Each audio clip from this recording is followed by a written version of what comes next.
Hello বন্ধুরা, ডেটটা ছিল 19/10/2025, লোকেশন ছিল হাওড়া তলা। তো বেরিয়ে পড়েছি আমরা আমাদের গন্তব্যস্থলের জন্য। আর এই হলো আমার অ্যাসিস্ট্যান্ট।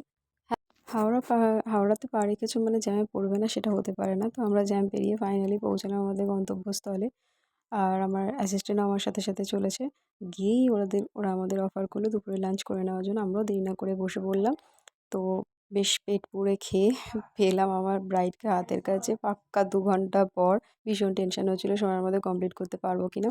তো যাই হোক, তো ফাইনালি তাকে পাওয়ার পর আমি কাজও শুরু করে দিয়েছি। আর আমার ব্রাইডের কন্ডিশন ছিল, অ্যাকচুয়ালি একটু নার্ভাসই ছিল এই কারণে, যদি আমি ওর স্কিন কালার চেঞ্জ করে দিই বা ওকে পুরো লুকটাই পাল্টে দিই, ও চোখ নাক মুখ সবটাই পাল্টে দিই। তো ওকে আমি বোঝাচ্ছিলাম যে তোমার কিছুই আমি পাল্টাবো না, চোখ নাক মুখ একই থাকবে।